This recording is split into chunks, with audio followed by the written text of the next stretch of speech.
Amén, mis hermanos. Pueden tomar asiento, hermanos. Hermanos, el día de hoy continuamos, hermanos, con la serie que estamos desarrollando sobre el teísmo clásico, verdades divinas que manifiestan, hermanos, la fe que nos sostiene. En la lección 7, hermanos, del día de hoy, hablaremos sobre la Iglesia Católica y la simplicidad de Dios. Es preciso, hermanos, que recordemos que la simplicidad divina significa, hermanos, que todo lo que hay en Dios es Dios. ¿Sí? Todo lo que hay en Dios es Dios. Si a usted le llegaran a preguntar alguna vez, ¿y qué es eso de la simplicidad divina? Sencillo y simple, hermanos. Todo lo que hay en Dios es Dios. ¿Sí?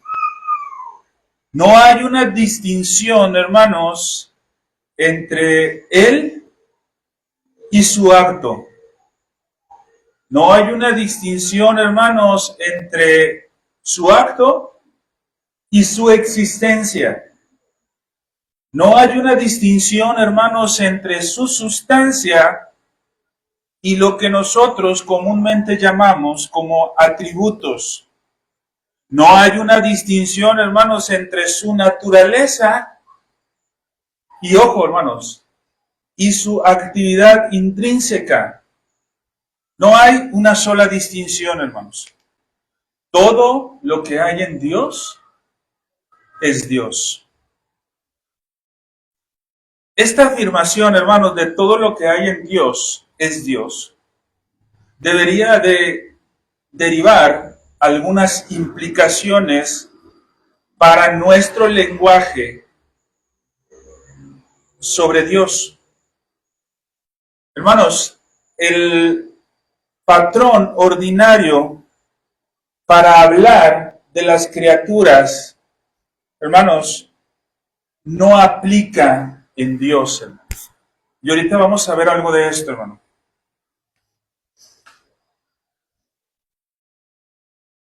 No, hermanos, no es clase de gramática. No es clase, hermanos, de español. Voy a tratar, hermanos, de no usar el mismo esfuerzo, hermanos, que hicimos cuando hablamos un poco sobre metafísica y tratamos de dejar algunos términos a un lado. Vamos a tratar, hermanos, en algún sentido hacer lo mismo ahora, cuando vamos a tocar algunas cuestiones para iniciar sobre el español. Y la sintaxis, hermanos, que nosotros tenemos en nuestro idioma, hermanos, ¿sí? Y que parte, hermanos, de todos los lenguajes, hermanos. ¿Sí? Parte absolutamente de todos los lenguajes, ¿sí?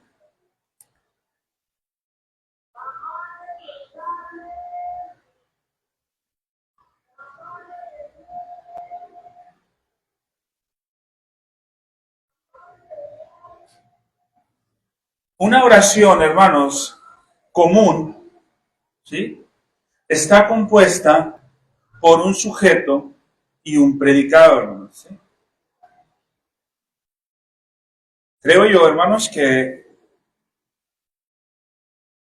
esto, hermanos, lo conocemos, ¿sí? El sujeto, hermanos, hace referencia a quien realiza la acción y el predicado, hermanos, hace referencia a las acciones o a las características del sujeto, ¿sí?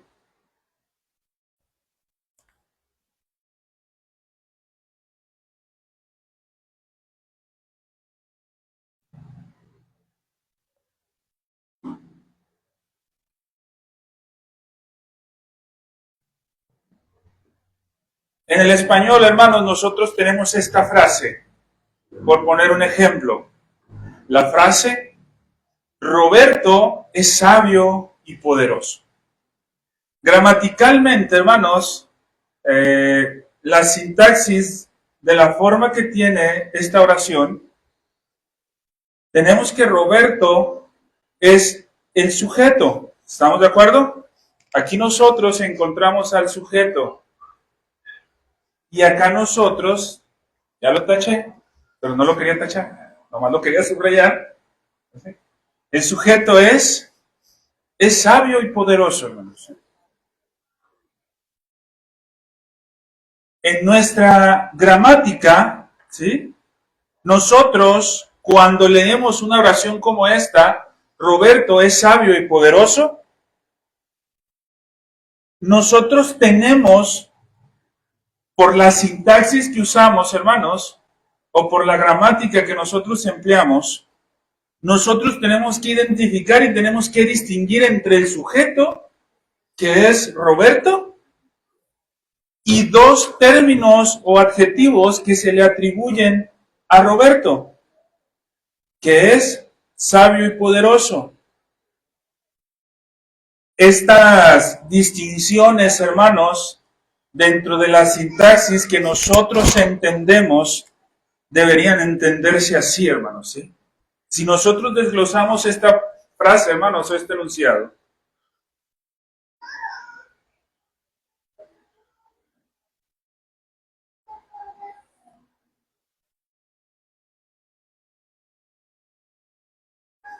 Roberto, más sabio, más poderoso. Ojo, hermanos, ¿sí?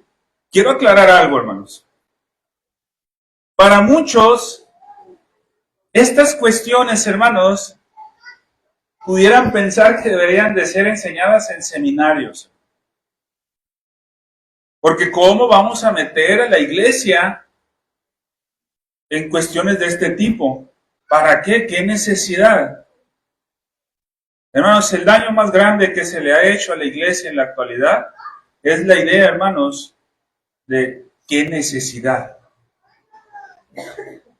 Y si aparte le sumamos, hermanos, que en este momento estamos en un tiempo de estudio bíblico, pues entonces la situación todavía es más coherente en el sentido de poder usar esto, hermanos. Entonces, hermanos, le pido de favor que conforme vayamos desarrollando, si tiene alguna duda, hermano, hermana, no tema, hermanos, en levantar su mano. ¿Sí? No tema en levantar su mano. Porque es necesario, hermanos, que esta parte nos quede clara. ¿Estamos de acuerdo? ¿Sí? Entonces, la sintaxis, esta sintaxis que nosotros estamos haciendo, hermanos, refleja distinciones reales entre las cosas que estamos hablando. Es decir, hermanos, aunque están hechas o usadas en una sola afirmación, Roberto no es lo mismo que sabio. Sabio no es lo mismo que Roberto. Pero hermanos, sabio no es lo mismo que poderoso y poderoso no es lo mismo que sabio. Ojo, aunque son palabras usadas en una sola oración, nuestra sintaxis, hermanos, nos obliga a entenderlas y separarlas una de otra, necesariamente. Aunque dentro de nuestra oración, nosotros calificamos a Roberto con ciertas características como sabio y poderoso, nunca en nuestra sintaxis o en nuestra gramática vamos a afirmar que Roberto es igual a sabio o es igual a poderoso. No, hermanos, es una suma entre Roberto más sabio más poderoso y eso genera la oración Roberto es sabio y poderoso.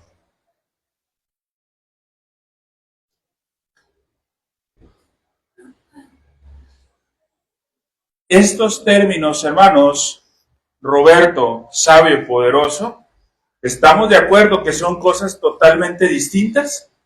¿Sí? En eso no hay ningún problema, ¿verdad? Roberto, sabio y poderoso son distintas. Pero aquí, hermanos, todas se componen en una sola oración. ¿Sí? Entonces, cuando nosotros lo leemos acá, aunque sabemos que sabio no es lo mismo que Roberto, ni poderoso es lo mismo que sabio, y ninguna de estas, cuando nosotros leemos nuestra oración que dice Roberto es sabio y poderoso, sabemos, hermanos, que la oración está siendo compuesta por tres elementos. ¿Sí? Roberto es sabio y poderoso, que no son uno entre sí, pero sí, hermanos, nos dan a entender algo sobre el sujeto. Nos da algo para conocer al sujeto. ¿Qué conocemos aquí, hermanos? Que Roberto es sabio y es poderoso. ¿Sí? Se tuvieron que unir estas palabras, se tuvieron que componer para darnos a entender un aspecto característico del sujeto, que en este caso es Roberto.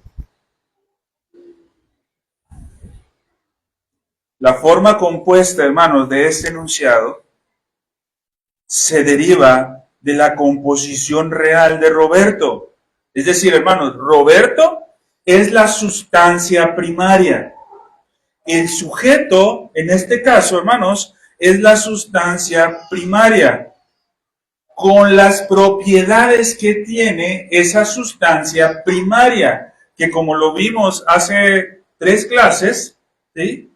Hablábamos de potencia, ¿sí? Las propiedades, hermanos, que son la potencia, son sabiduría y poder, ¿sí? En ese sentido, hermanos, nosotros formamos un lenguaje como una guía o mapa generalmente confiable de la forma natural que nos rodea. Ojo, dije generalmente confiable, hermanos. Cuando nosotros agrupamos todo esto, nosotros podemos tener un mapa o una guía generalmente confiable. ¿Por qué no dije totalmente confiable, hermanos? Porque no siempre es así. No siempre es así.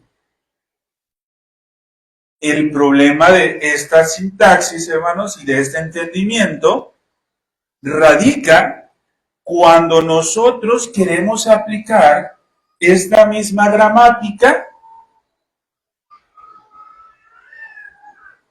directamente a Dios. Cuando nosotros, hermanos, aplicamos en este sentido esta misma gramática, directamente a Dios, todo nuestro discurso que tengamos sobre Dios es inadecuado. Y al ser inadecuado se convierte incapaz de describir absolutamente a Dios.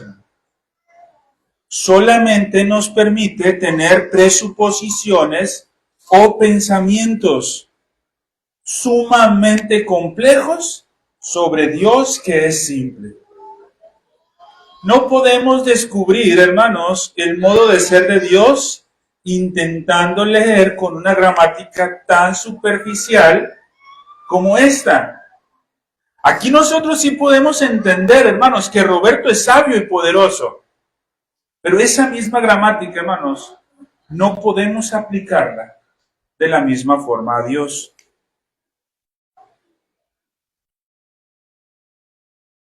Si la manera, hermanos, como hablamos de Dios, y ojo, hermanos, no lo negamos, como está revelado en su escritura, en su palabra, no es un mapa directo como la gramática nos los permite hacer. Muchos podrían decir, entonces, ¿qué esperanza hay de conocer realmente a Dios?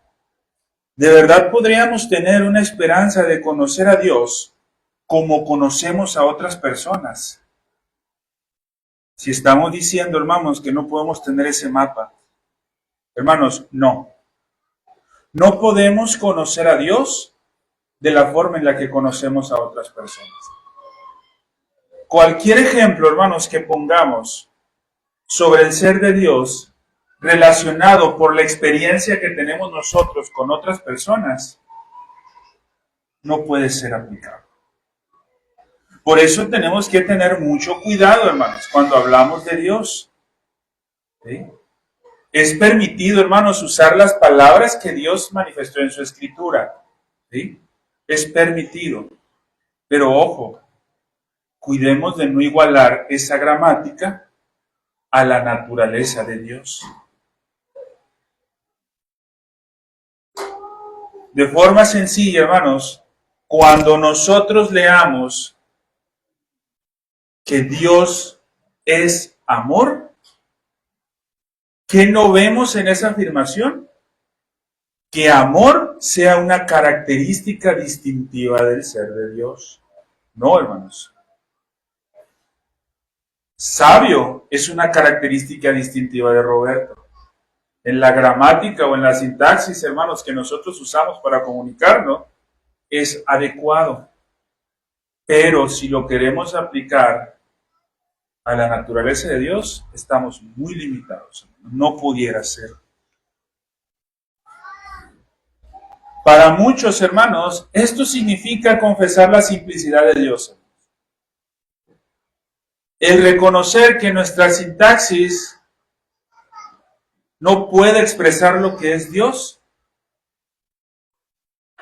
Para muchos, ese es un precio muy difícil de pagar y no lo pueden aceptar.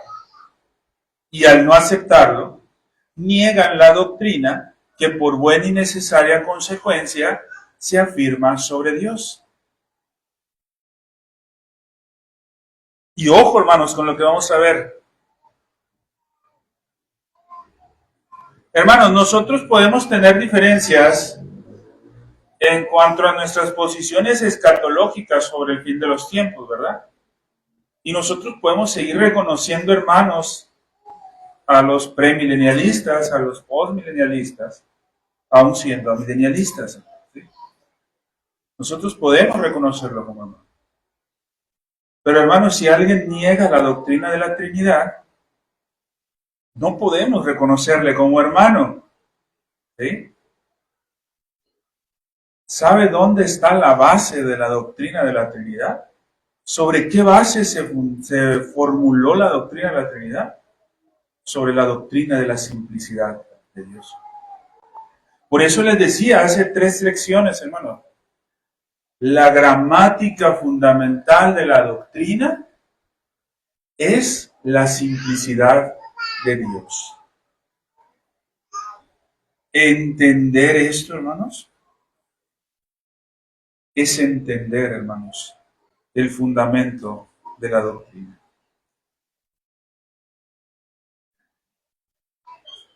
Debemos aprender, hermanos, que nuestra gramática doctrinal debe ser distinta a esto, hermanos.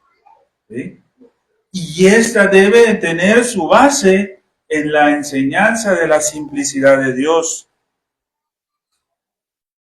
Esto ha sido históricamente aceptado, hermanos, por la Iglesia Católica a través del tiempo. Y eso es lo que me gustaría que viéramos el día de hoy. A pesar de que ya casi nos llevó media hora, apenas vamos a empezar a la clase. Porque la intención, hermanos, es que vean que la doctrina de la simplicidad de Dios y el pensamiento que hemos estado exponiendo durante estas semanas no es algo, hermanos, no es una ocurrencia del hermano Hugo que se le amaneció un día con una inspiración más allá y empezó a escribir, no, hermano. El día de hoy, hermanos, voy a leer textualmente algunas citas de diferentes teólogos, hermanos, a través de la historia, y cómo estas citas referentes a la doctrina de la simplicidad de Dios eran la base de su desarrollo doctrinal. Cuando nosotros, hermanos, hacemos un estudio histórico, como el que vamos a presentar a continuación, hermanos, yo espero que al ver las voces, las articulaciones, hermanos, y las defensas presentadas sobre esta doctrina, alcancemos a ver, hermanos, lo bello y asombroso que es entender esta enseñanza, esta doctrina. Al ver cómo y con qué ímpetu defendían la simplicidad de Dios, hermanos, yo espero, hermanos, que esto suceda en nuestras vidas. Estas implicaciones sobre la doctrina de la simplicidad comenzaron a elaborarse, hermanos, con una precisión sumamente importante, hermanos. Voy a empezar por el periodo patrístico, hermanos, ¿sí? Les voy a presentar el argumento de un pastor y apologista. Cuando hablo de apologista, hermanos, recordemos que es alguien, hermanos, que estaba designado para defender la fe, hermanos, ¿sí? Hacer apología, hermanos, de la fe es alguien que estaba muy preparado, hermanos, para presentar defensa. Este hombre, hermanos, pastor y teólogo apologista del siglo II, llamado Ireneo de León, en su obra, hermanos, magistral, tremendísima, hermanos, y muy recomendable que se lea, hermanos, contra las herejías o contra los herejes, él apela a la doctrina de la simplicidad divina para demostrar a ciertos griegos que Dios no exhibió pasiones ni sufrió alguna alteración mental en la creación del mundo, hermanos. ¿Sí? Él dijo lo siguiente, hermanos, Ireneo dijo, en referencia a Dios, Él es un ser simple, no compuesto, sin miembros diversos y totalmente semejante e igual a sí mismo, ya que es enteramente entendido y enteramente espíritu y enteramente pensamiento y enteramente inteligencia y enteramente razón y enteramente oír y enteramente ver y enteramente luz y toda la fuente de todo lo que es bueno, de la manera como los religiosos y piadosos acostumbran a hablar de Dios. Ojo con esta parte final que dice, hermano. De la manera como los religiosos y piadosos acostumbran a hablar de Dios. Hermanos, primero, en la actualidad, cuando hablamos de una persona religiosa, lo vemos como algo malo. Hermanos, debemos de empezar a quitarnos esos estigmas. Una persona religiosa, hermano, es algo bueno. Una persona religiosa, hermanos, es alguien que se esfuerza, aún reconociendo que humanamente es imposible por sus esfuerzos estar bien con Dios. Es una persona que se esfuerza, hermanos, por hacerlo, aunque reconoce que humanamente es imposible. Entonces, hermanos, cuando nos digan religiosos, digan amén, hermano. Digo, qué bueno, hermano. Ahora, si nos dicen falsos religiosos, preocupémonos. ¿Sí? Pero Ireneo le llama, hermanos, que estas palabras que él dijo era la manera en que los religiosos y piadosos acostumbraban a hablar de Dios, hermano. ¿Qué está afirmando Ireneo en este discurso, hermanos? Él está diciendo que Dios es el creador, ¿sí? Que Dios es el creador confesado por los cristianos. Y ojo, que Dios, al ser el creador, no es un mero demiurgo. Hermanos, demiurgo. Hace un tiempo, hermanos, cuando vimos el capítulo 2 de nuestra confesión, miento, hermanos. Cuando vimos previo a empezar a estudiar la confesión, hermanos, y por qué surge la confesión, ¿sí? Y que hablamos sobre los credos, usted recordará que vimos algunas herejías, hermanos, de tiempos antiguos. Y algunas de estas herejías estaban fundamentadas en el pensamiento griego del demiurgo.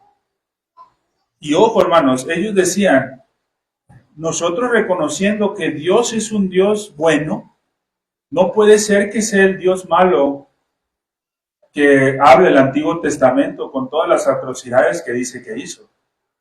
El diluvio, mandar a Abraham a sacrificar a su hijo y muchas otras cosas más.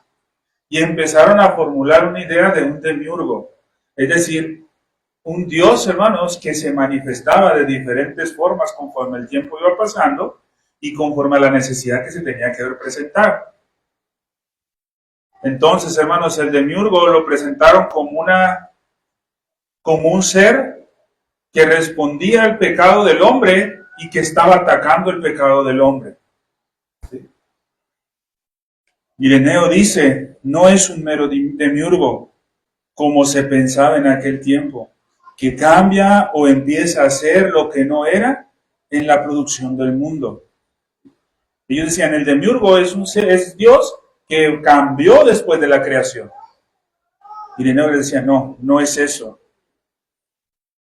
Su simplicidad, profesada por los religiosos y los piadosos, como él los nombra, certifica, hermanos, la absoluta inmutabilidad de Dios.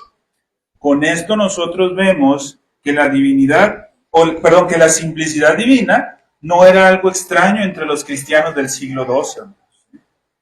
No era algo extraño. Ahora, pasemos al siglo IV.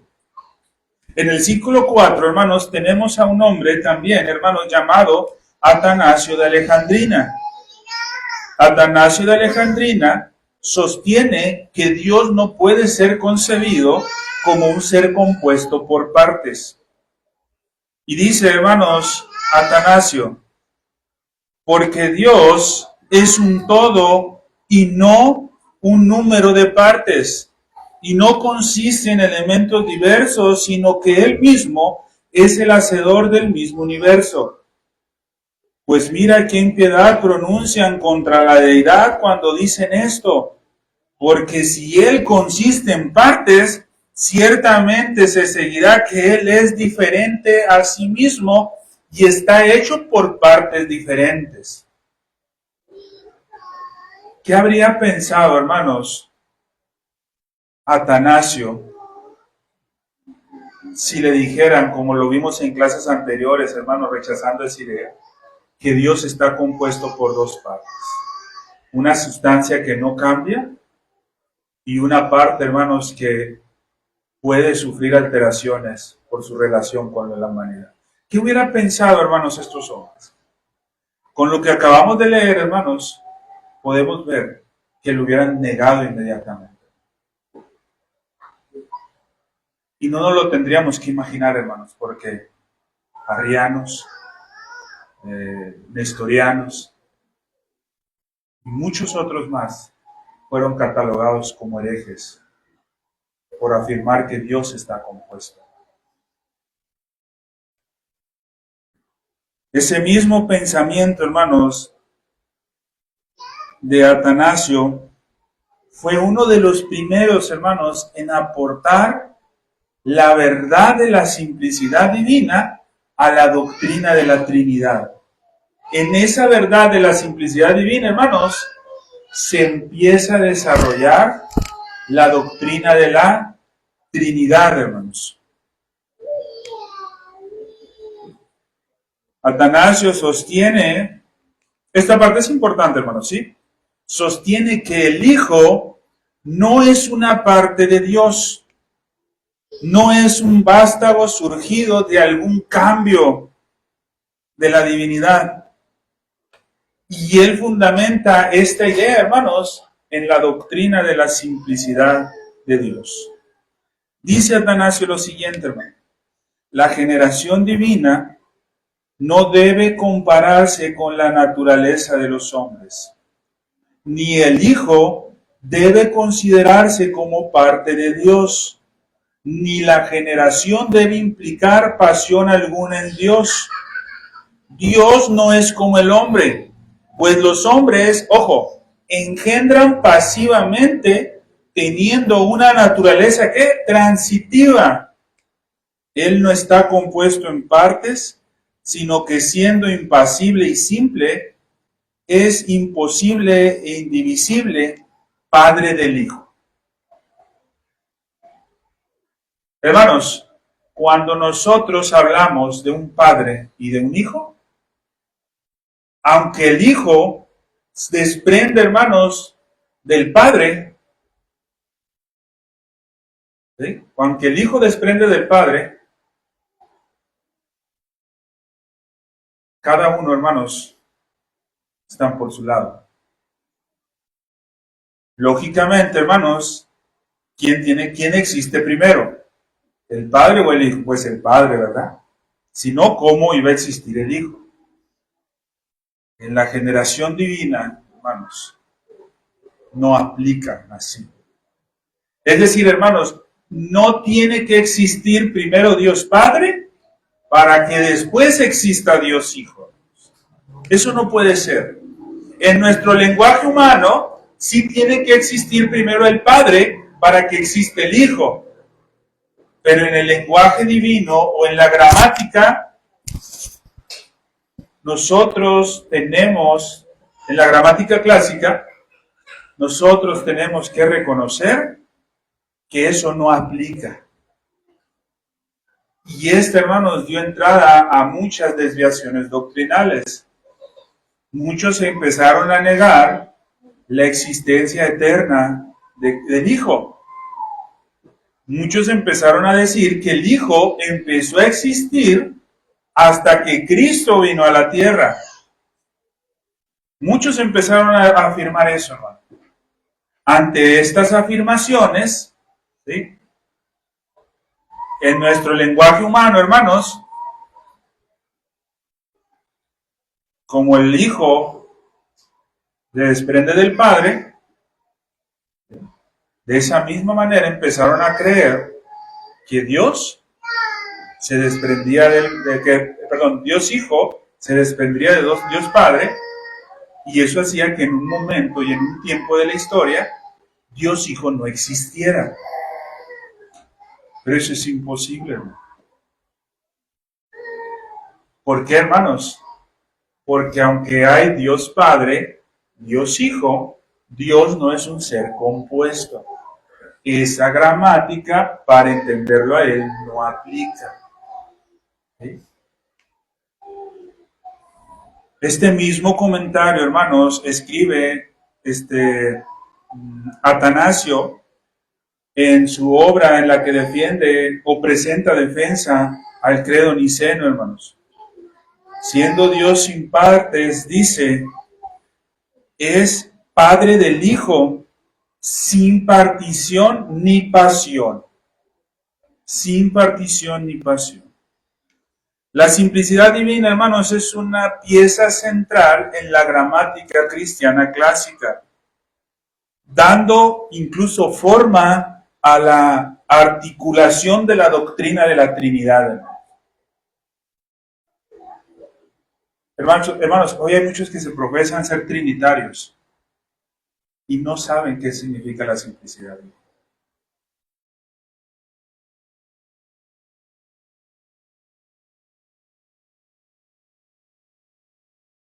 Nada comparable, hermanos, la comparación que voy a hacer.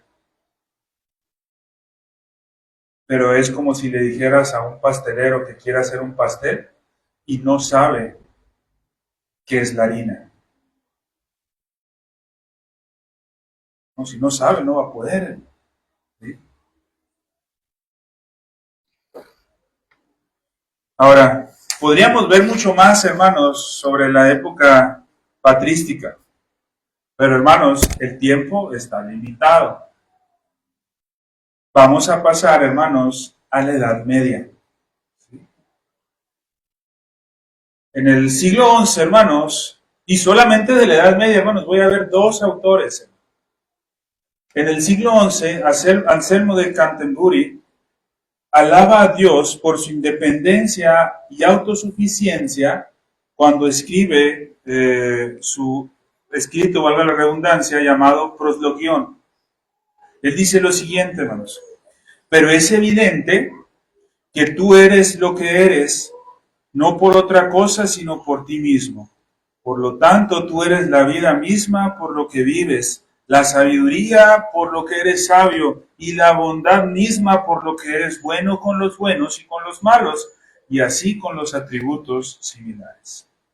En este pensamiento, hermanos, nada de lo que Dios es puede explicarse en virtud de lo que no es estrictamente idéntico a Dios.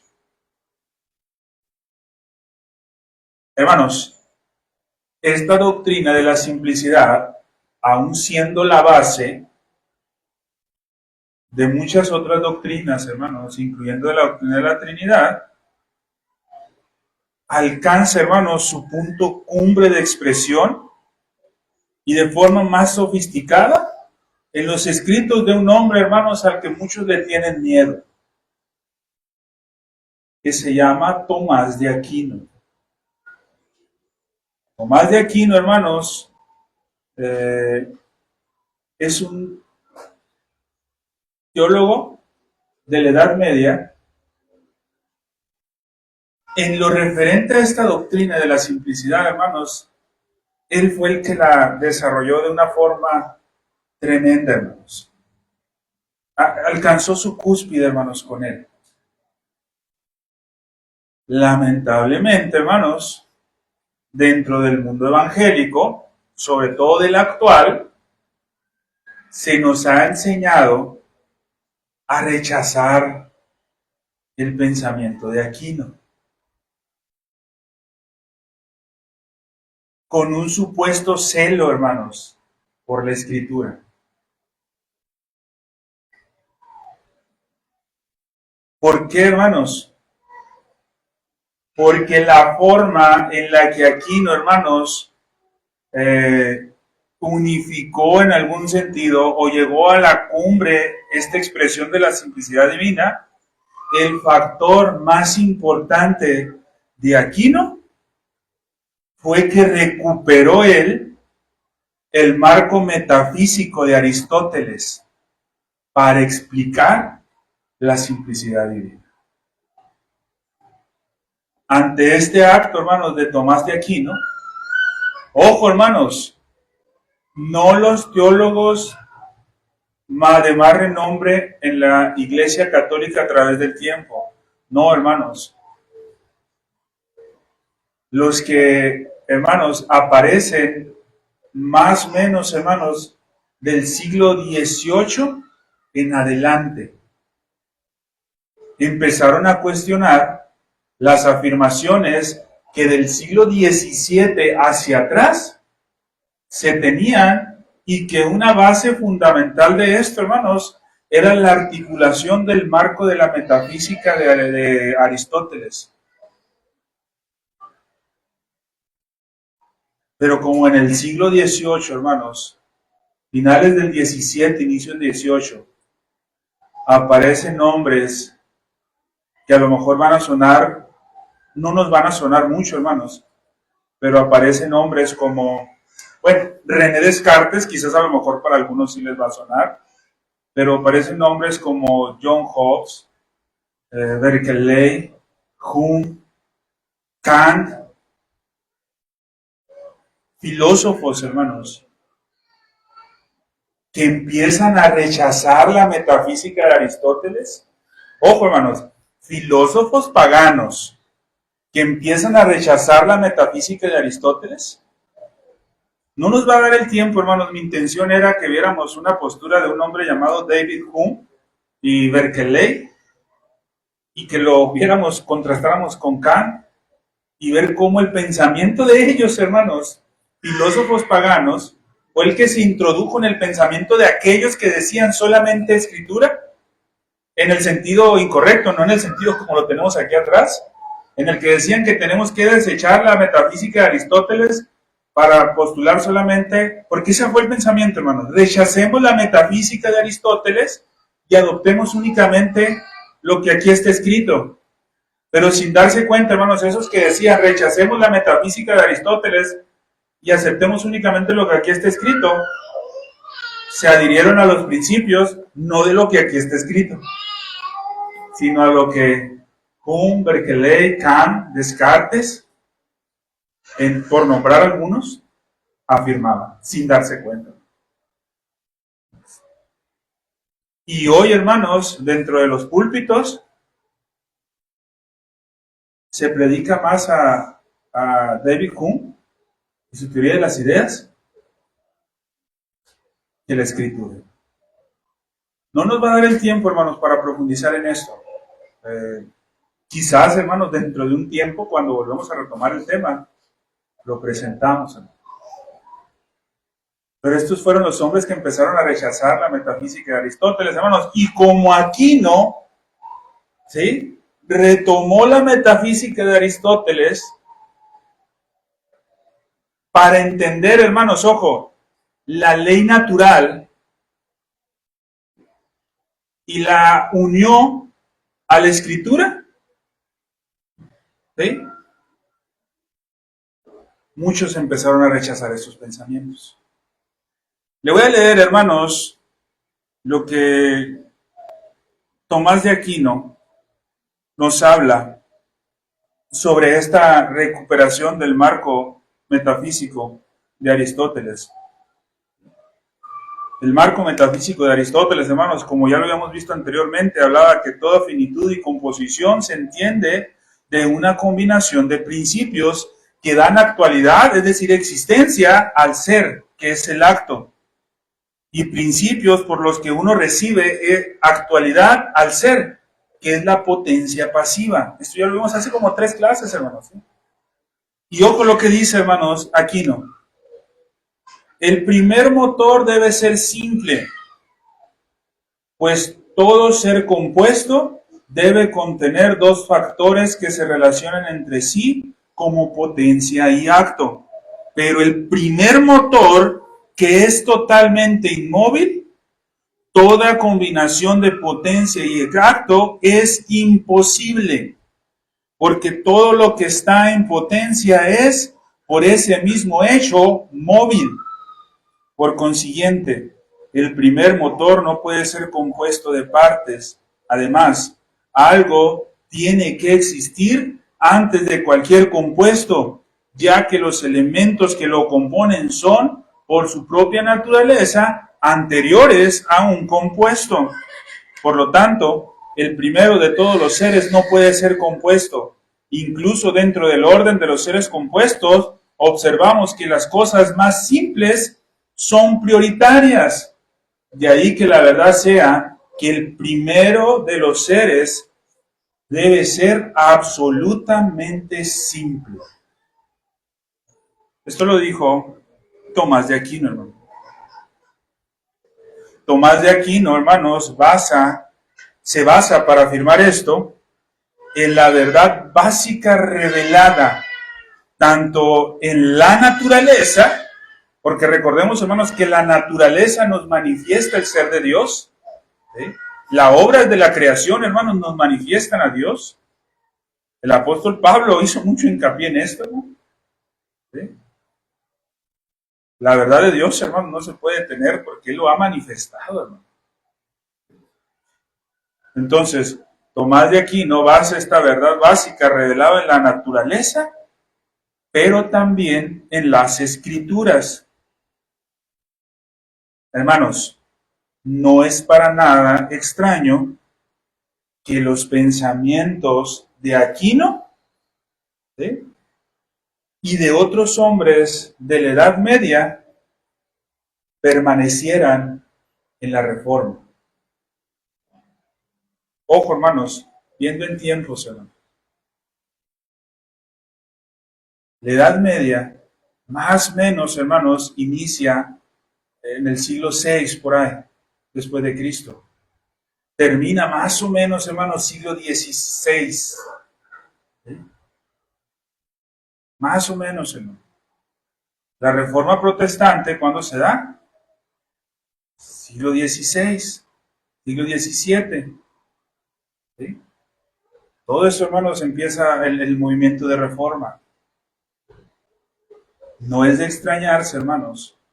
Ojo, hermanos, y aquí está lo delicado, hermano, que tanto católicos romanos como protestantes afirmaban la misma enseñanza de la naturaleza de Dios. Hermanos, Lutero protestó contra los católicos romanos no porque no entendieran la naturaleza del ser de Dios, sino porque se desviaron, hermanos, en la doctrina de la justificación. Pero, hermanos, ellos afirmaban los credos. No estoy diciendo con esto, hermanos, que llamemos hermanos a todo católico romano, hermanos. No, sino para que nos veamos, hermanos. ¿Por qué, hermanos? Porque el pensamiento del católico romano, hermanos, sí cambió. De Trento para adelante, ellos cambiaron muchas posiciones. De hecho, el católico romano que existe hoy, hermanos, no es el católico del siglo XVI, del siglo XIV. Aquino era uno de ellos. Lutero era uno de ellos. Trento para acá, hermanos, empieza una desviación tremenda. Pero eso es después. Ahora, posterior a Aquino, hermanos, viene el tiempo de la Reforma. La doctrina de Dios durante la época de la Reforma Protestante y la Edad Media, hermanos, no fue muy distinta. Encontramos esos ecos de Aquino, hermanos, y de otros hombres de la Edad Media, hermanos. William Perkins, hermanos, manifiesta una concordancia muy tremenda con la simplicidad, hermanos, de Dios, hermanos. Él dice, todo lo que hay en Dios es su esencia y todo lo que Dios es, lo es por esencia. Lo mismo, hermanos, de la simplicidad. John Owen, hermanos, ¿sí? John Owen utiliza la doctrina de la simplicidad de Dios cuando argumenta en contra de los socianos, ¿sí? Demostrando que Dios es el primer ser absoluto independiente. Dice, ahora bien, si Dios tuviera alguna causa interna o externa, algún principio anterior o superior a él, no podría ser absolutamente primero e independiente. Si estuviera compuesto de partes, accidentes, modos de ser, no podría ser el primero. Todas estas partes, accidentes, modos de ser, son anteriores a los que ellos componen. Por tanto, la esencia divina es absolutamente simple, hermano. Ya estoy hablando, hermanos, John Owen. Ya, hermanos, 17 siglos después. Francis Turretin, hermanos, dice lo siguiente. Los ortodoxos siempre han enseñado constantemente que la esencia de Dios es perfectamente simple y libre de toda composición. La intención, hermanos, de la doctrina de la simplicidad divina es corregir cualquier pensamiento que nos lleve a afirmar que Dios es un ser dependiente de otros. Eso es la doctrina de la simplicidad divina. Y esta tentación, hermanos, de afirmar que Dios es un ser dependiente de otros es muy real en la medida en que todo lo que conocemos nosotros y todo lo que experimentamos está compuesto por partes, hermanos. Y al ser, hermanos, lo único que nosotros conocemos, inmediatamente se lo aplicamos a Dios.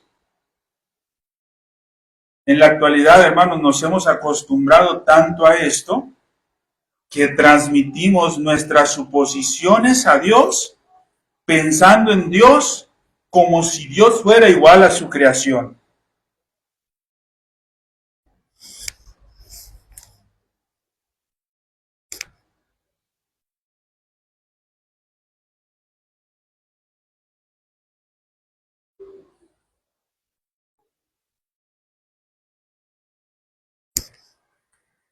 ¿Alcanzamos a ver, hermanos, esta frase? Roberto es sabio y poderoso. Dios es sabio y poderoso. ¿Sí? Hermanos, en esta frase no estamos negando que Roberto tenga cierto grado de sabiduría y que Roberto tenga cierto grado de poder. No lo estamos negando. ¿Sí? Pudiéramos afirmar que que Roberto es sabio y es poderoso. ¿Sí? Pero nuestra sintaxis nos dice que Roberto no es lo mismo que sabio ni lo mismo que poderoso, pero Roberto más sabio y más poderoso hace o compone a Roberto como sabio y poderoso. Cuando nosotros leemos acá, Dios es sabio y poderoso, no podemos poner esto.